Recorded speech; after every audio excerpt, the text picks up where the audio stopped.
بەڕێوەبەرایەتی چاودێری و گەشەپێدانی کۆمەڵایەتی سلێمانی و ڕێکخراوی یونیسف با ئامادەبوونی وەزیری کاروباری کۆمەڵایەتی لە حکوومەتی هەرێمی کوردستان لە درێژەی کردنەوەی دایانگا لە نێو کەمپی ئاوارەکاندا لە کەمپی ئاشتی عەربەت دایانگەیەک کرایەوە.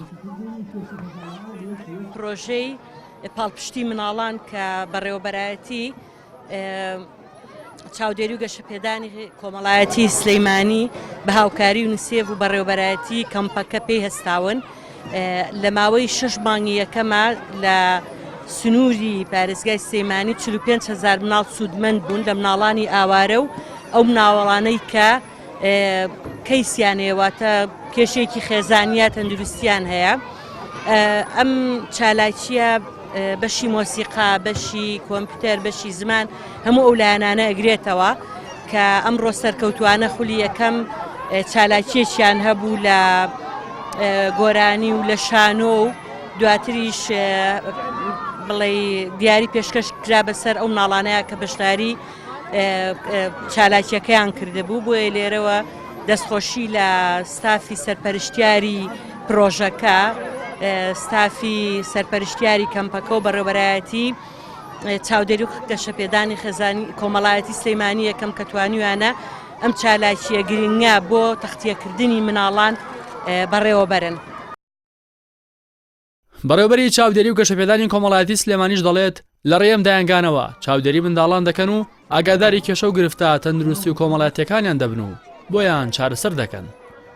طبعاً ئەم پرۆژەیە لە سنووری پارێزگای سلێمانی لە هەموو کەمپەکان هەیە، لە شارەکانیش لە دەربەنی خان، چەمچەماڵ، قەڵات، زێڕانیە، بازیان پیرەمەگرون هەیە. توێژەری کۆمەڵایەتی و دەرونی و مامۆستای فێرکار هەن کە بەردەوام لەگەڵ مناڵەکان کارەکەن، دووریان خەنەوە لە کۆڵان، دووریان خەنەوە لە ڕەفتاری خراپ و لێرە سەرقاڵی کاری باشیانەکەن، فێریانەکەن، ڕایانەهێنن و لەگەڵەوەشا بە دوواداچون بۆ کەیس و کێشەکانیانەکەن، کێشەی تەندروستی بێ، کێشەی خوێندن بێ، هەر کێشەیەک بێ.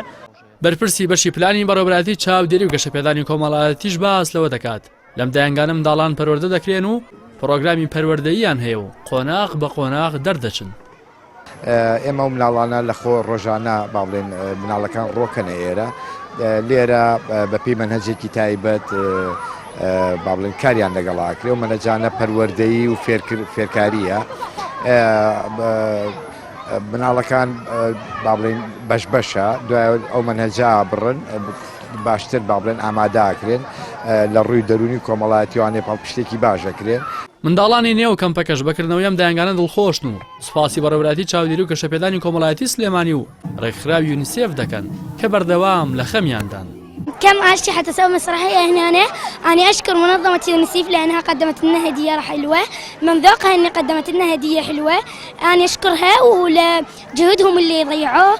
أنا أشكر كل اللي كانوا هنا بالمنظمة واللي الخميس اللي فات كانوا ينظمون بها ويرتبون لعنود مسرحيتنا، وأنا أشكر الوزيرة اللي جتي لهنا، أشكر جميع المنظمات اللي جتي وعاونت المخيم، أنا أشكرها وأشكر الأطفال اللي أشكر أستاذ باسم لأن سوى مسرحية عن ما أطفال الشوارع، إنه أطفال الشوارع لازم إحنا نعاونهم بالصحة والنظام.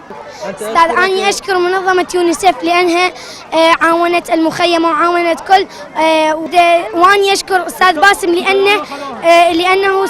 لأنه عاوننا وقال وسوى مسرحية على أطفال الشوارع على مود لا يسوون، على مود لا يجدون الشارع.